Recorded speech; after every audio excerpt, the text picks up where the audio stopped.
kuwa mshindi, kuwa na uhakika sasa, kuulea mustakabali wa baadaye. Tufanye kazi pamoja na tukue pamoja, kuimarisha Kenya ni jukumu la Kenya. All right, thank you so much for joining us today. Now, before we even get to the part where we see all the action, the bees and everything else that goes on, let's just look at the basics. First of all, what even motivated you to start bee farming? Thank you. My name is Muinde Sami. I'm an enthusiast beekeeper, right? I do it for passion. That was the first motivation or first thing that, that drove me to beekeeping. But also, I was inspired by many people, right, in the beekeeping industry. And also, this land actually was very idle before we did anything here. It was actually a forest thicket, yeah? And it was not used properly. So kitambo, vijana walikuwa nakuja huku kuhunt birds and hares, squirrels were here. So we saw that, I talked to my father and I asked him, instead of buying another land, and yet we have idle land here, so what can I do? He told me to do whatever I want to do with it. So I came here, I did my own research. I started with around 10 trees of avocado before even the beekeeping, yeah? Because that was in my mind. But then, neighbors pale wakafungulia mbuzi kakula. That was 2022, nikakufa moyo. But then again, I spoke to my brother, and also I'm married, so I spoke to my wife. Kaniambia nisikufe moyo. So what I did first, I think, was actually to rail fence this area. So I did a fence of this area. Tukapanda apple because I also needed the flowers for the bees. So live fence was the best. So we did apple, zika grow. We actually planted even close to 50,000 apples up to we have a river there. So that is now the beginning of this area. Okay. But to be honest, when you look at this soil, it was not supporting trees properly. So we had to come up with a strategy on how to make this trees survive. What we were doing, we were actually digging each hole here. We're digging 1 meter deep hole and 1 meter wide, and then we put red soil with manure, and then that was enough to support most of these trees you are seeing here. Okay. So the initial, maybe I can say pilot, taught us a lot in terms of what we could have done just to provide foliage for the bees. Okay. And also, before even we start doing the beehives, we needed to have everything ready, because I also didn't know, when I was starting, I also didn't know that bees need a lot of water. Okay. Actually, they do need a lot of water. But then, when we get in there, you'll see how we have provided for them water. And also, even the dam which is there, sometimes we throw some dead wood there and ropes so that they can climb and drink water so that they don't drown. All right, so thank you so much for that. And now, when we get to the beehives and everything to do with bees, how did you start and how long has it been so far when you decided to get into now bee farming? Yeah. Yes. Okay, thank you. So what I did, because it was during the COVID period, I was looking for something I can do, to be honest, because now living in Nairobi, it was too much. So I needed something that will make me come back to the countryside more often. So I needed to have an investment. And I didn't want to do investment that people are doing here, which is mostly irrigated farming for horticulture. Most people here do horticulture farming. Because I tried that and we lost a lot of money. But then I needed something that, even if I'm not there, it can be managed. When I come after 1 week, I can be able to come and monitor what has been happening. So I remember there was around 2021, 2022, I saw an application online to apply for some grant. So the grant that I got was actually the starting capital to just do the beekeeping here. And also, even my personal savings, adding that, then I was able to now procure a few beehives and also build a structure there. Then I just started that way. Yeah. Right. So far, how many beehives do you have? And you can just give us a little bit about the structure of the farm, maybe the size, so that at least someone at home can understand, even when they are starting, do you need a bigger space or you just need something small to work with? Yes, thank you. Definitely you need space. I know people might think that you don't need space, but you do, because you need to have enough foliage for the beehives, so that they can, and then also where you're setting your beehives, you have to make sure that you have trees that even during dry season, they have some flowers, and maybe during rainy season, there are others which now flower. There are those types of trees that flower. For example, when you look at the acacia here, you'll see that they are flowering right now, and this is the dry season, right? But now there are trees now that flower during the rain season, and others just before the rain season. Here we have 100 beehives, right? But you'll see some of them we have spread on the trees, but the ones which are ready, we have put them on the structure. The ones which you'll see on the trees, these are the ones which we are using to, we have put some attractor to catch the colonies which don't have homes. So when they get there, we give them like a month before we transfer it there. So the reason that we did a structure there is for easy management, because people think that beekeeping is zero management, but I'll tell you, you have to inspect, because if you don't inspect, there are so many pests and some other animals that come into the beehives, and they want the honey the same way you do. Okay. Yes. Right. So let's speak about the beehives on the trees. Yes. Because you've spread them all over. Yes. To capture the other colonies, right? Yes. Yes. So by the time they get to that structure, yes, what happens? You know, the ones who've stayed there, yes, they're used to that space. They're used to the heat that is there. Yes. And these other ones, yeah, it's a different environment. I mean, so yes, what happens when they go there? Sasa tunangojanga for 1 month. Yeah. Normally, when you wait for 1 month, the colony has already developed enough, and it has already even put some of their honeycombs there, right? Then during that time, you are very sure that they'll not go away, right? When you transfer them, because you will transfer them with the whole hive, right there. So initially, and I told you the learning lesson was very long. It was 1 year learning lesson. Initially, we have small hives which are there. They are called I can't remember, but they are smaller that we use now to trap. Actually, we use them to trap the colonies. But then with that small hive, now you have to transfer to this big hive, right? And during that process, we saw that when we were doing the transfer, for example, out of 10, you'll find that only 2 colonies will remain, the others will abscond.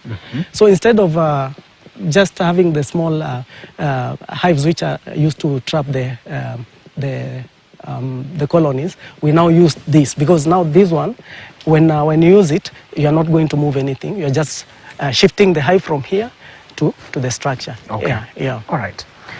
Let's move to another thing. Yes. Let's look at a farmer who is now starting to get into the bee farming type of farming. Yeah. They want to get into this business. They want to get into that. They have a beehive.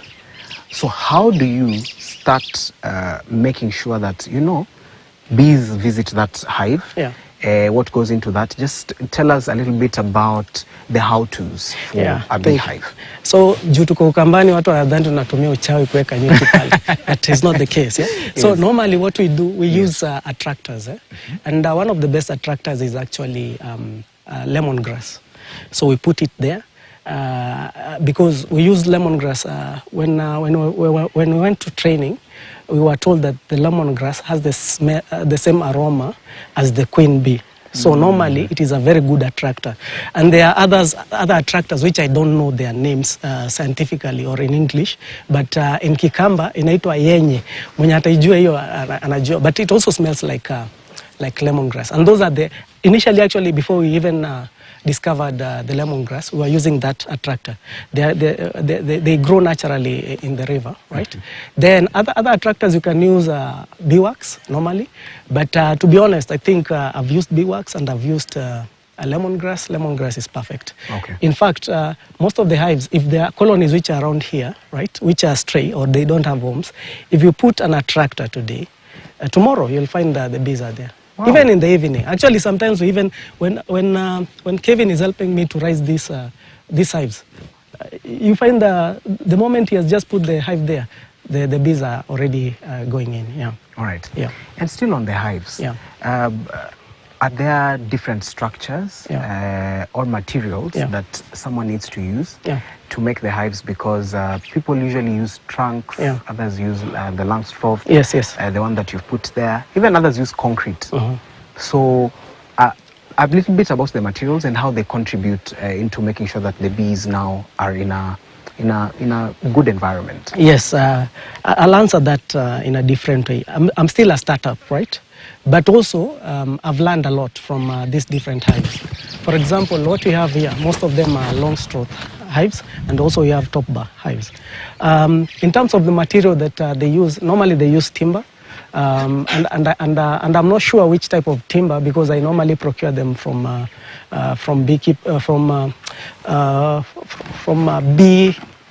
beekeeping equipment sellers who sell for us these hives. But I know I know that when you want to go commercial, then you definitely need something like Langstroth or a top bar hive, because of the quantity that they provide, and also the type of harvesting we do here is that you'll not remove all the combs, right? You'll actually remove those which have honey. But when you look at the traditional hives, right, then that is not the case. I mean, when you compare both, because for traditional hive you can harvest maybe once in a year. For this one you can harvest at least thrice in a year.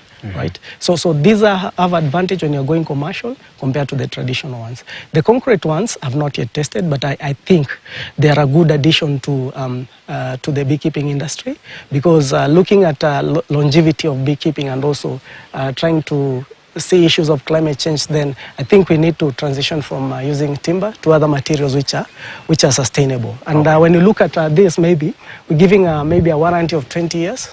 Then after that, you'll see the wood might be worn out. Yeah? But when you look at the concrete, then we are looking at maybe something that might last longer. All right. Yes. Right. Very well explained. Yeah. Now, let's look at a different aspect also about beekeeping. Yeah. The different seasons that we have. You have dry seasons. Yes. Like now we are, in a dry season. Yes. The rain is not really as much. Yes. So now that you are a bee farmer, you specifically know which season is really good for the bees, and which one is not. Yes. So you can give us a little bit about that as well. All right. And when you can even tell us when is it that you are likely able to get a lot of honey? Yeah. Yes. I'll say this. I think during the dry season is one of the best time to put your hives that you want to attract colonies, because it is during that time that colonies actually are moving to looking for better places to settle. So if you have your hives ready, then that is the best time. In terms of harvesting, we normally harvest maybe a week prior to the rainy season, or when the rainy season are off, or are set, then that week is when now we do harvesting, because we don't want to leave the bees without food, right? Because honey is actually their food. So when you leave them without food, they'll actually die, right? So we try to balance the seasons. But during rainy seasons is when now they pull a lot of foliage, a lot of nectar, a lot of bee pollen, and then they store in their hives. During that time, they do storing, right? Okay. So that's during maybe dry season or during winter, because during, not winter, but cold season, is when now the bees actually stay in the hives. During cold season, you'll find a lot of bees in the hive. They don't move during cold season. They actually staying there, and they actually feed on what they had stored during that time, Right. So even cold season is not the best to harvest. You just have to know the right season. And normally it's just either before the rainy season or just a week after. Yes. Right. And now that you've explained that, yes. When you look at how you harvest the honey that now has been gotten from the bees, how many kilos? Like now that you have the 100 hives, how many kilos do you collect maybe per harvest, depending on how much you harvest, and what does that translate when you look at a farmer who is, in an area that is not like this, or in an area that is like this, because we are not in the tropics, we are in the arsal regions, or in the semi-arid areas. I hope KPLC watazimia KRA steamer so that they don't hear this. But to be honest, we don't harvest all the hives, we do monitoring, then you can see what is ready in terms of the hives which are ready to harvest. And when they are ready, it is easy to know, even before you go to inspect, yeah? Because the bees are very, very wild. Yeah? That is the time that you know that the honey is ready. And during that time, in terms of you've asked how much I have harvested. Eh? Yes. So during how much do you harvest? Yeah, during the last harvest, which was around towards the last quarter of last year, we harvested close to 200 kilos. Yeah, but those were like 23 hives. Yeah, so you see, like each hive is giving you an approximate of like 9 to 10 kilos. Yeah, so you can imagine if I'm harvesting the 100 of them. Eh?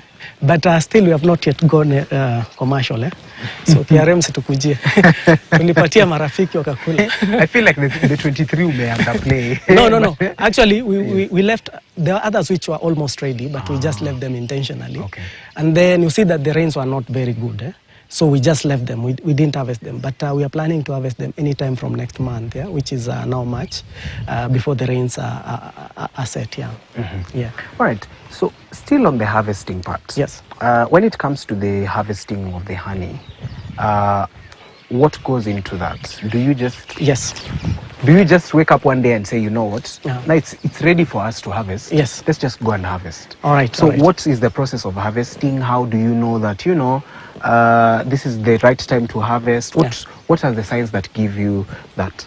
All right. So normally what we do, as earlier I had mentioned, we do inspection with my friend here, Kevin.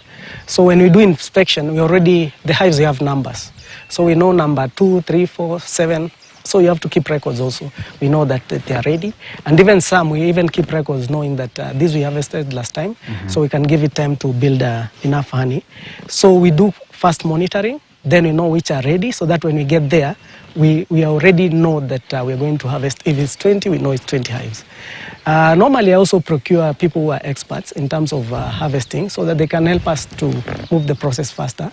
We normally harvest at night, so that there are no bees which are flying all over here during the daytime, so that people can also work. And when we know it's ready, now the process starts from there, right? So we come, we set up our equipments, harvesting equipments. We have them. We set up the team, which is going to harvest. One of the team will be holding the torch, like set there, will be holding the torch. Then the others now will go there to harvest. Okay. And then there is two people are actually handling one hive, right? So when I give you, if it's normally if it's top bar, we just cut. But if it is this Langstroth, we remove the entire frame, so that we can go and use the extractor to extract and then return them early in the morning. So normally that is what we do. We have a tuk-tuk which we use to transport to the other side of home, and that's where we do our extraction of what we have got here, right? So when the ones which we have cut, we use the presser to press out the honey. So maybe I'll show you if we get there. The one which we do pressing so that we can extract the honey, and then the remaining is what we call beeswax. Yeah. So we melt it and then we store it. Okay. So I already have like 5 kgs of beeswax somewhere. Okay. So normally I sell it to my sister because she does this scented candles, because that is a space that she has seen as a niche. So that is the space that now she goes into and does her thing. Yeah. Yeah. Very nice. Yeah. Now, you had mentioned about water. Yes. Then the importance of water in a beehive. Yeah. What is the importance? Because someone might say, okay, bees water. Yes. Bees water. Yeah. What is the importance? So I don't think there is any animal that doesn't need water. Yeah. So all animals need water, including insects. Yeah. So if you could ask me how beer is made, I could tell you one of the main raw material is water. It is the same thing with the honey. One of the main raw material is actually water. So bee needs to drink water so that they can help produce honey, right? They mix with their substance, whatever they do, the magic there, then they produce the honey. But even when you look at traditional beekeeping techniques, or how they used to do their beekeeping, they were actually placing the hives near a river valley or somewhere close to water. So when you don't have water around, Bee will actually go to somewhere where there is water, and they'll go and when they get water, they'll find a new home there. Okay. So to keep them around, so you need to have like a source of water somewhere close. And if you don't have a source of water, you need to supplement their source of water. For example, there, as we get inside there, you'll see that I use some of the chicken equipment that I use to give chicken water, right? And then I place some few stones there so that the bees don't drown, and then they use that to drink water.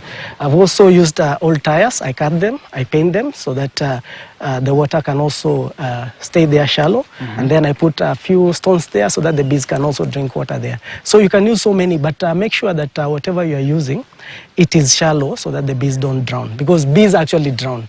When you go to the dam there, we have thrown a few ropes there so that they are floating, and when it is floating, the bees can actually step on the ropes and drink water. Okay. So during hot season like today, you'll find so many bees in that rope. Like it's like they are making a line. Yeah.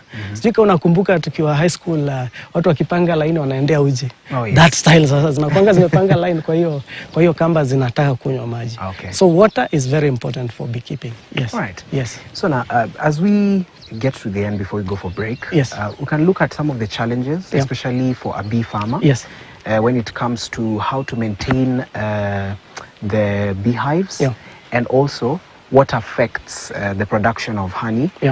Because sometimes maybe it could be the environment, also it could be the way the cleaning is done. So you can give us a little bit about the challenges and also how to maintain honey production. Yes, thank you. I think one of the biggest challenges that is not even spoken by most of the beekeepers is actually who you leave in your farm to manage your farm. If you leave a thief there, then you'll get nothing. I'm telling you the truth. Or if you leave somebody who's lazy there, then you'll get nothing. Because one of the important thing to do in hives is actually management. And it doesn't cost a lot. Like you can do like random management maybe once in a month or twice in a month, but that will make a difference between a good farmer and a poor farmer. Yes. So one of the challenges here, and I think we already sorted out, was what we call honey badgers. Actually here we had honey badgers. And when we constructed that dam is when I discovered that they were there, because two of them drowned there. I think they were looking for water or something.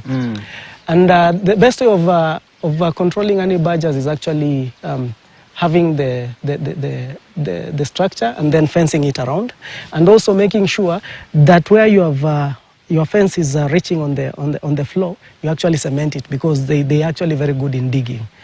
The other thing is there are other pests and some small insects that are very bad when it comes to beekeeping. And one of them is there is the ants. Ants are very bad. Actually, during our initial stages, the learning phase, I think most of our hives are absconding because of ants. The other one is a small animal that is called, it is a beetle, a small beetle. I think they are called hive beetle, small. That one is very hard. Even the bees themselves, they can't kill them, because normally they are very, very small, and the bees cannot, they just find a way, they just find a way of living with them, but those are very bad because now they eat the combs and honey. Then there is another one that is the worst actually, and it's called a wax moth. Wax moth is very, very bad. Actually, I think I was doing my own research, and I saw that there are areas that wax moth is being studied as a potential candidate to eliminate plastic, because when it goes there and lays eggs, the eggs, they become warm. Those worms, they eat everything, including even they can eat the wood. Wow. Yes, they are that dangerous. So those are the worst. But we found a way of trapping the wax moth, because there are so many, especially because this area has so many trees and bushes. So we found a way of developing a trap and then sorting them. You'll see some of the traps that we have set there.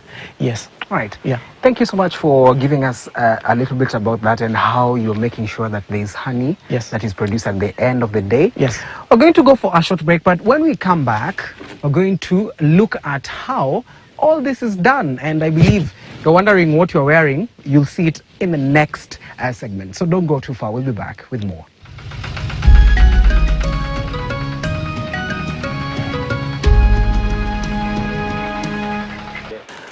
All right, welcome back. And today we are talking about bee farming. And now we are in the segment where we will be looking at the different types of beehives that are here. And we'll also be looking at what is in the beehive. And thank you so much for still sticking with us. And as you can see, we have the protective gear to make sure that at least we don't get the stings from the bees. So let's continue. So what are we looking at? Yes. What do we have here? Thank you. Now this is a structure where we do our beekeeping management. So all beehives, when they're ready from when the colonies are ready from the trees, we bring them down here for easy management. So to start with, when you look at the structure, we have used what we call a waste material from the timber to offcuts where the hives are actually sitting on. And then you can also notice that around we have something like a furrow that we have put used oil so that it can prevent the insects from coming in that crawl, especially the ants. So here we also have two types of hives. We have what we call the Langstroth. This is very good for commercial purpose. So this is where now we have the brood, right? Okay. And then this is now where we have the honey, right? So when you're harvesting, we just need this. We don't disrupt. Yes, okay. We don't disrupt the colony, which is down here. Then this other one is now the Kenya top bar hive, right? So this one, it has segments. You'll find that maybe almost like 10 frames for bees, right? And then the others are for you to harvest hive. So the difference between these two is that this is very heavy in terms of honey production. So you'll find that this one you can easily get 15 kgs compared to this. This you can get 10 kgs. And this one is good for those who want to keep bees for wax and also honey. Right? Okay. Yes. Before you continue, now when you look at a beehive like this, how much can it hold? Or how much bees can it hold? Yes. Yeah, because I can see you have very many of them here. Yes. So how much can it hold? So you see, like this one hive, if a colony is very strong, it can go up to 60. So normally it's between 20,000 to 60,000 hives. Wow. So 60,000 bees. So you can imagine if you have 100, and then each hive has like 30,000. So those are 3 million bees. So you need also to know how to maybe manage those bees, right? In a way that they don't go wild. Okay. So and the best way of managing them, I told you, is like, for example, I told you we have these feeders for chicken that we put small stones here and then we put water so that bees can be taking water here, right? So then we have the tire that we cut there that we use also for watering the bees, right? We also trying to install solar here so that we can have lighting, especially during night when you're harvesting. It can be easy for those who are harvesting. Okay. Yes, thank you. All right. So in terms of management now and the cleaning and everything that goes on here. Yes. How does it look? And in a day, how much time does it take, maybe in the morning or in the evening or in the afternoon, to just come and clean this and remove maybe the different types of dirt that we have? So normally our inspections actually we do maybe weekly basis or bi-weekly. Right? There is no dirt here to remove, so you leave it the way it is. The only thing we do in terms of inspection is actually looking if there are any other intruders who are getting into hives. So if a hive doesn't have, for example, if I keep an empty hive here for like maybe a month, it can be a house for maybe a wasp, right? Sometimes you can get even rats which are living there. So you need to make sure that the inspection is done often so that you can make sure there are no things which are a threat to the bees. And normally, as I told you, I don't know if you can see these. These are some of the traps that we are using, just bottles, and we use vinegar. We mix vinegar with concentrated sugar solution and banana leaves, not leaves, but the banana peels, right? So that we can create something which actually has that aroma as honey, which attracts now the wax moth, because wax moth is one of the worst enemy of bees. Okay. Yes, yes. Now, when you look at the air spaces that you have Yes. on these structures, Yes. the air spaces, Yeah. are they preventing the Okay. the predators that you are talking about? Yes, yes. Yes. All right, thank you. So when you see like, because you have fenced this area, this is actually to prevent things like honey badgers, because those are very bad, especially with hive.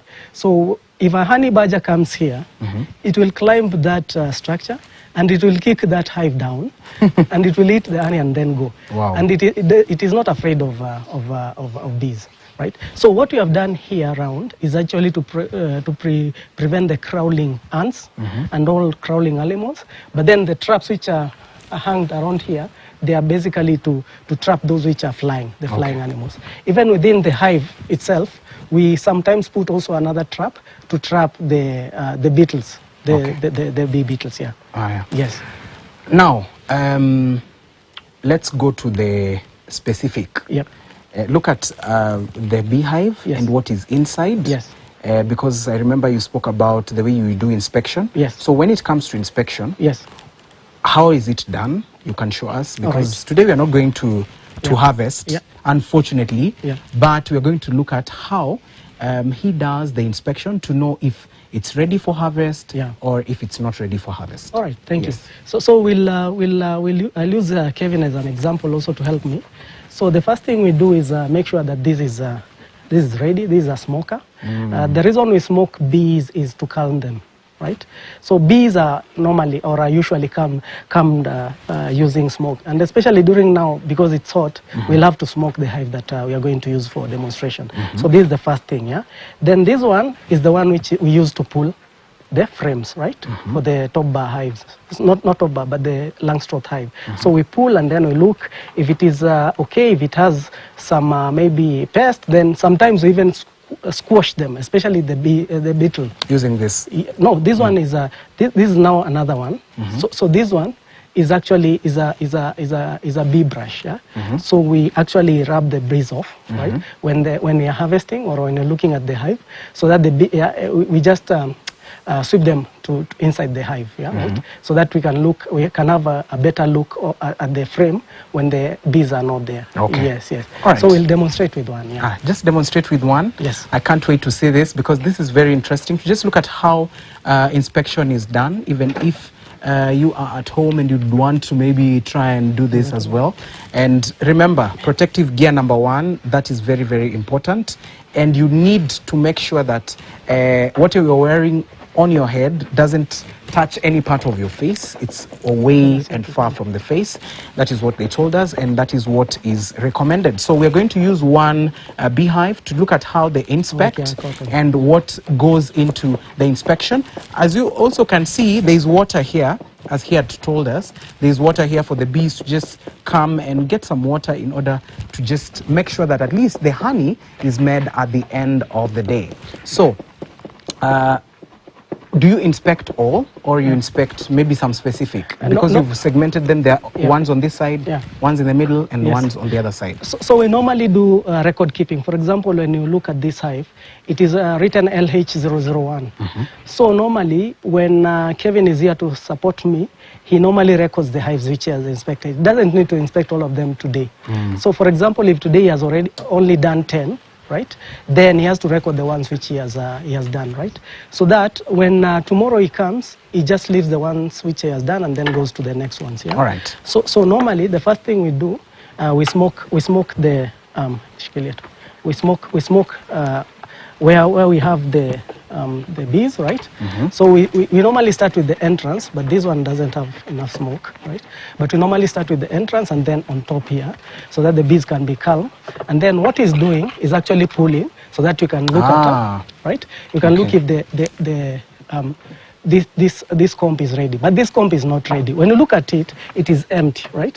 So they're just constructing, so that they can now start populating with that. What would show someone that the comb is ready?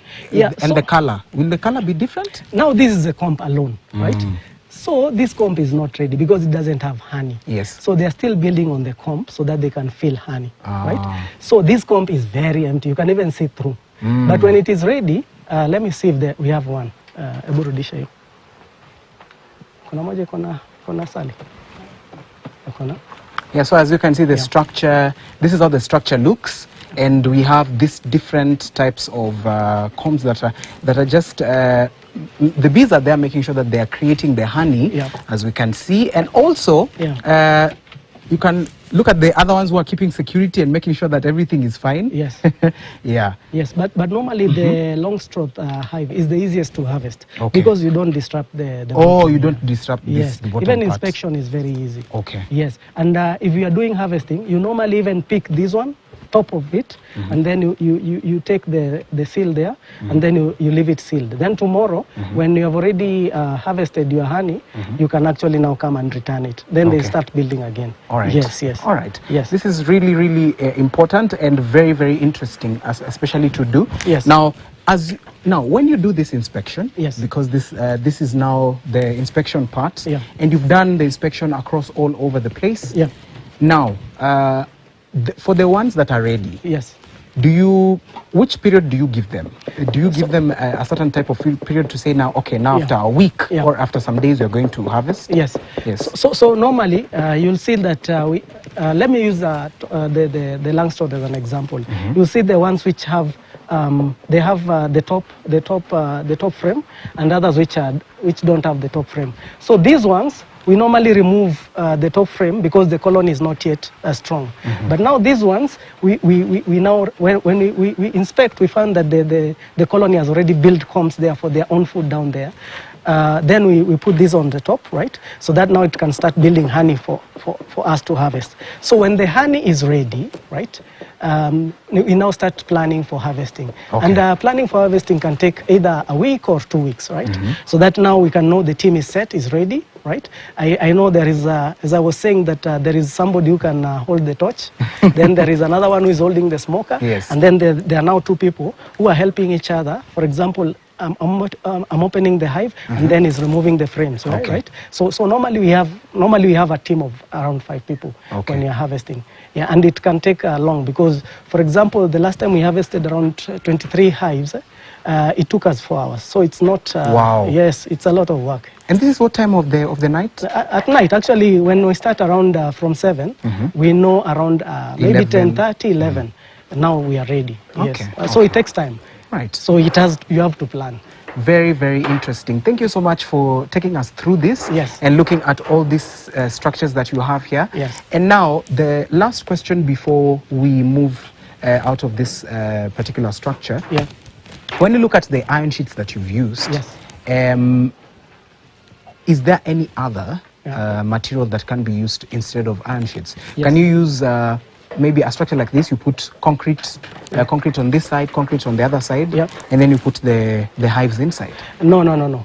So what we try to do is to make sure that the structure has a lot of spaces for bees to just move freely, right? So we can't put walls on this side.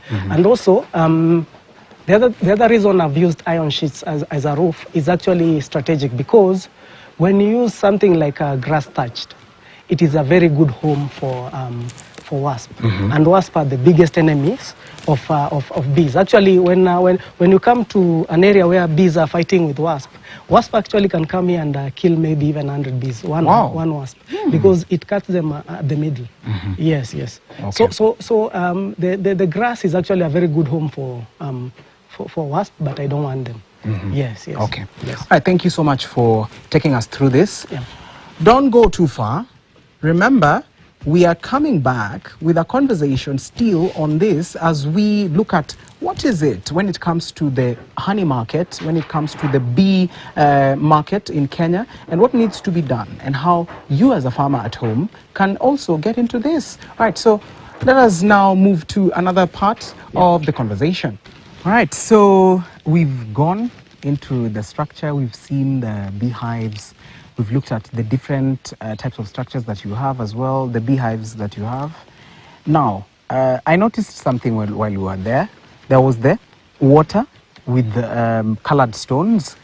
What is that? It's very interesting. Yeah. Ushaisikia kitu inaitwa kamote. That is not kamote anyway. But we normally, actually, the primary reason of putting stones on watering maybe containers is to ensure the bees are not drowning when they are taking water. But then again, we go in an extent of maybe having colored stones, because bees are attracted by colors. Yeah. So the more colors are luminous, the more bees will be attracted to go and drink water instead of going far. So that is the primary reason. Yes. Yes. So as we were looking at the different structures, I noticed that honey was not ready as well. Yes. So which stage is this that they are in? Because the honey is not is not ready for harvest. Yes. But they're still making it. Yes. Yeah. So this stage is almost what we call the dry season stage. Yeah. Because it is during this time, as I told you, that when you want to attract colonies, it is when now you raise your hives up so that you can attract which are migrating. But also, when you look at our hives, the ones which we have already, we have bees. You'll see that the bees are also struggling to make their food. So this is the season that farmers, we even advise them not to harvest honey, because when they do harvest, whatever little is there, then the bees will actually end up dying because there is no food, yeah, right? But when you wait for at least like 2-3 weeks, right, they'll start building the honey as more trees will start flowering. Then during that time, you go and do inspection. After 2 weeks again, you do inspection.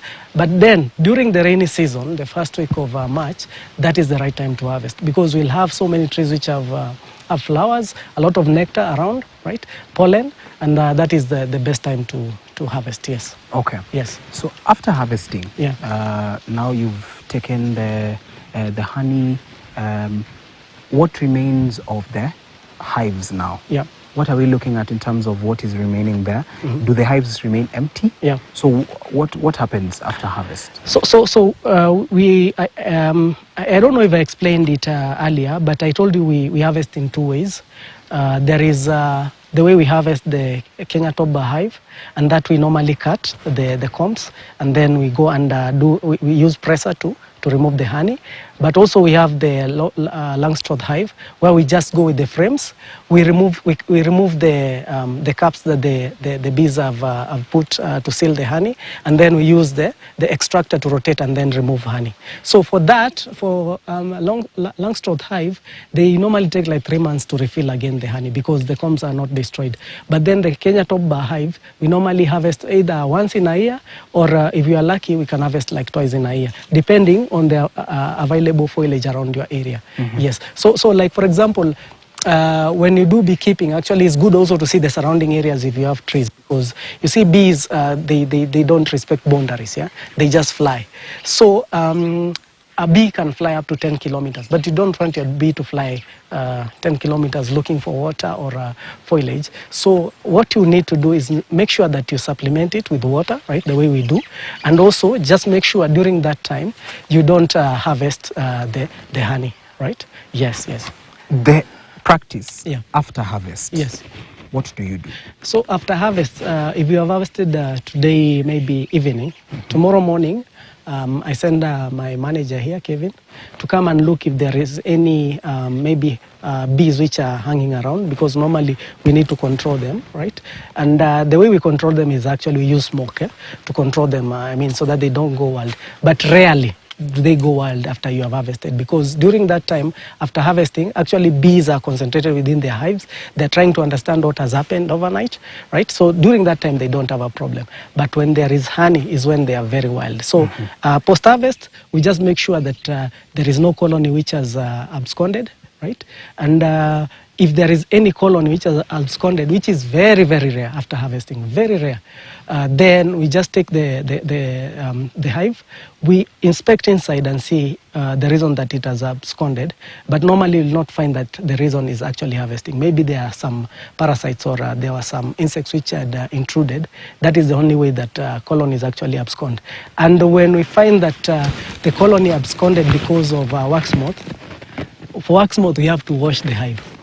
so that we don't leave any egg there, because the egg, when it is laid, it becomes a worm, and it is a very dangerous worm that destroys everything. Okay. So we first take fire, we swirl inside the hive, and then we wash it, right, completely, so that it can be clean. And then we put a tractor, and then we hang it high above. We just use pullers, like ropes and wires, and then we just pull. Even one person can do that. Yeah.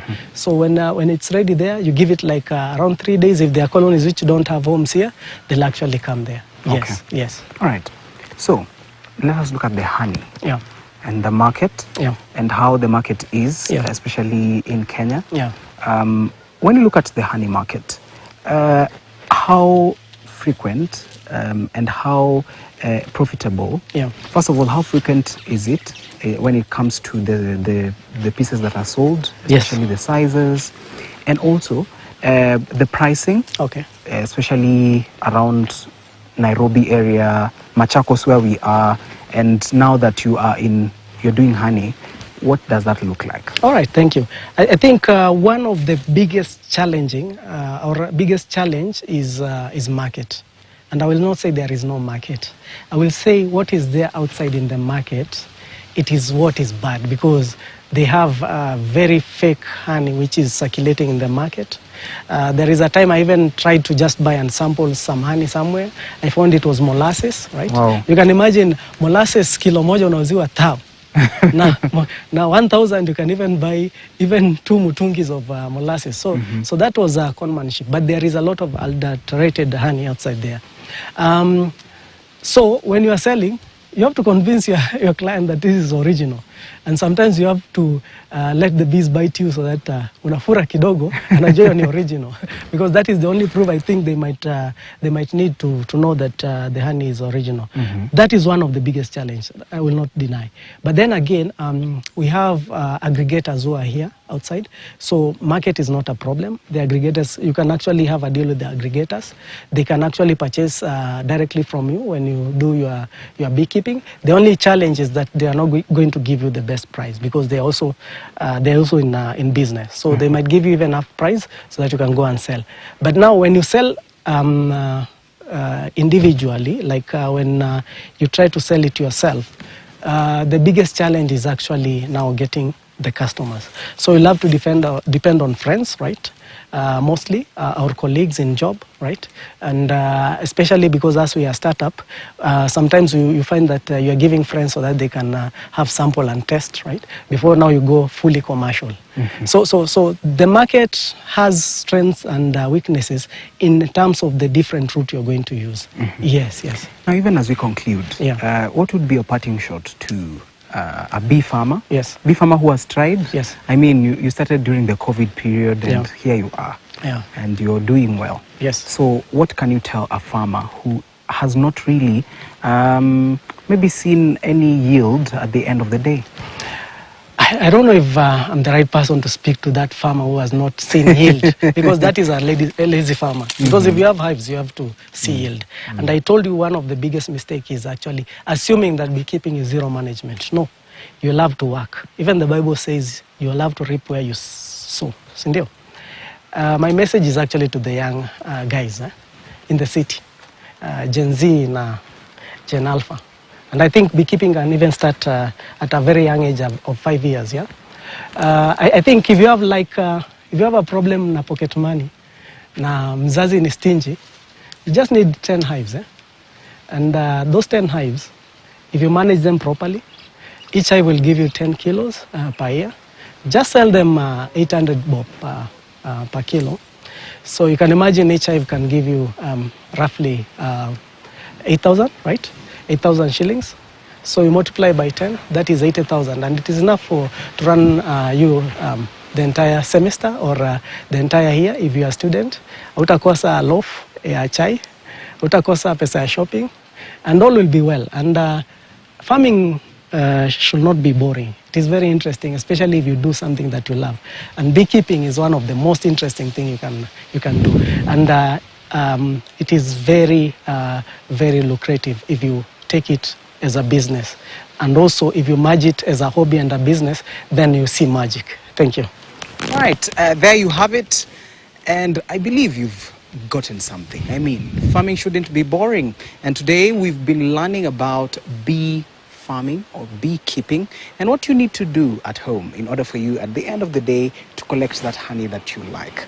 My name is Kelvin Nyakundi. We've come to the end of this edition of Farm Kenya. Let's meet next time, same place right here on KTN. Kuwa mkono ambao unalima ardhi, mlango wa mkulima, kuwa mshindi, kuwa na uhakika sasa, kulea mustakabali wa baadaye. Tufanye kazi pamoja na tukue pamoja kuimarisha Kenya.